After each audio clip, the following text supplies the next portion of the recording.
మీకు విషయం చెప్పనా, మొన్న సూపర్ మార్కెట్కి పోయినా. నేను సూపర్ మార్కెట్కి పోయినప్పుడల్లా ఇంట్లోకి కావాల్సినవి తుడుచుకోవడానికి మ్యాట్లు, సర్ఫు, సబ్బులు అలాంటివి తెచ్చుకుంటా. ఈసారి మాత్రానికి మా ఈశాన్ కోసం కొన్ని ఐటమ్స్ అయితే తీసుకొని వచ్చిన. అది ఎందుకంటే ఇదివరకు ఏది పెడితే అదని తింటా ఉన్నాడు. వాడి నోటికి తీపి కానీ కారం కానీ అట్లా తెలుస్తూ ఉండాలి అంతేగానా. ఇప్పుడు మాత్రానికి మా కేకు, మా మ్యాగీ అని అడుగుతూ ఉన్నాడు.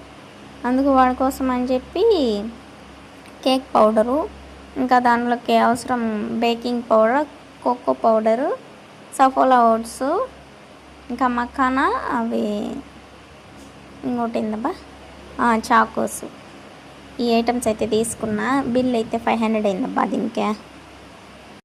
వీటిలో ఏ ఒక్కటి కూడా నేను చేయలే ఇదివరకు ఒక్కసారి కూడా. ఇదే ఫస్ట్ టైం ఫోన్లో చూసి అయితే చేసిన. ఇది ఫస్ట్ మా చెల్లి చేసింది. తన కాడ కోకో పౌడర్ ఉంది, పిల్లలు బాగా తింటారు మే అని చెప్పి ఆమె చేసింది. ఒక చిన్న బౌల్లో బాగా వచ్చింది కదా, బాగా పొంగింది.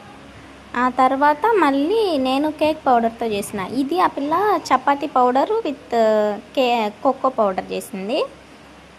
నేను కేక్ పౌడరు ఇంకా బేకింగ్ సోడా దానికి అన్నీ చేసినా కానీ వీడియో అయితే తీయలే, ఎందుకంటే మళ్ళీ బాగా రాకపోతే బయసన పోతుందని. ఫస్ట్ టైము ఈ ప్రయోగము బాగా రాకపోతే మళ్ళీ నేను డిసప్పాయింట్ అయిపోతా. అంత డబ్బులు పెట్టి సూపర్ మార్కెట్కి వెళ్ళి తీసుకొని వచ్చి భయపడతా చేసిన. భలే వచ్చింది తెలుసా. చూస్తున్నారా మీరు? చూడండి, వెనకాల కొంచెం కూడా స్టిక్ అవ్వాల. ప్యాన్కి లైట్గా నెయ్యి కానీ ఆయిల్ కానీ వేసి పోయాలన్నమాట వేసేటప్పుడు.